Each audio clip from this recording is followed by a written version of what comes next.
हमारा शोल्डर एक ball and socket joint है। इस बॉल एंड सॉकेट जॉइंट के ऊपर एक बहुत ही स्ट्रांग और फ्लेक्सिबल कवरिंग होती है जिसको हम कैप्सूल बोलते हैं। हमारे शोल्डर जॉइंट के अंदर एक साइनोवियल फ्लूइड होता है जिसका काम हमारे जॉइंट को और इस कैप्सूल को ल्यूब्रिकेट करना है ताकि हमारा कंधा आसानी से हरकत कर सके। अगर किसी वजह से साइनोवियल फ्लूइड में कमी आ जाए या हमारा कैप्सूल में टाइटनेस आ जाए तो हमारी मूवमेंट्स लिमिटेड होना शुरू हो जाती है।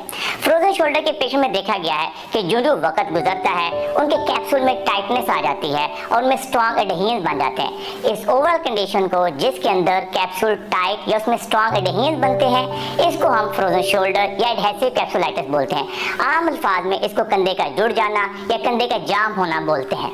फ्रोजन शोल्डर की काज़ की बात की जाए तो अभी तक मेडिकल साइंस इस पॉइंट को क्लियर नहीं कर सकी कि फ्रोजन शोल्डर की वजह क्या है, लेकिन कुछ फैक्टर जरूर हैं जो कि फ्रोजन शोल्डर का सबब बनते हैं। उनमें से नंबर 1 है डायबिटीज। फ्रोजन शोल्डर ज़्यादा डायबिटिक पेशेंट में देखा गया है।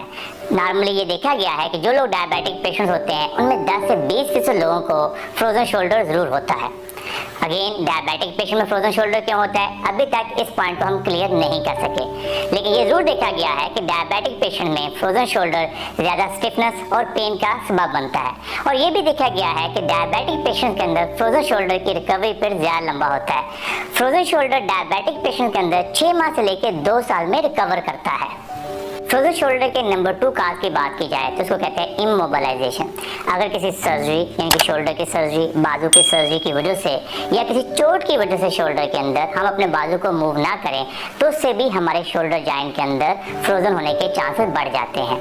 इसीलिए आज के दौर में जब किसी पेशेंट को चोट लगती है या कोई सर्जरी होती है तो हम उसको रिकमेंड करते हैं कि अर्ली और सेफ मोबिलाइजेशन शोल्डर की करे ताकि कहीं शोल्डर के अंदर फ्रोजन या स्टिफनेस ना आ जाए। अगर शोल्डर के नंबर 3 काज की बात की जाए तो है अदर मेडिकल कंडीशन। जो पेशेंट इन मेडिकल कंडीशन के साथ सफ़र करते हैं उनमें भी फ्रोजन शोल्डर होने के चांसेस ज़्यादा हैं, जैसे हाइपोथायराइडिज्म, हाइपरथायराइडिज्म, कार्डियक डिजीजेज या कुछ पेशेंट जो पार्किंसन के साथ होते हैं उनमें भी फ्रोजन शोल्डर होने के चांसेस ज़्यादा हैं। ऐसे पेशेंट्स के अंदर हमें शोल्डर की अर्ली मोबिलाइजेशन पे बहुत काम करना है। अगर आपको हमारी वीडियो पसंद आई है तो इसको लाइक और शेयर कीजिए, हमारे चैनल को सब्सक्राइब कीजिए और बेल आइकन को जरूर क्लिक कर लीजिए ताकि आपको हमारी नई वीडियोज़ के बारे में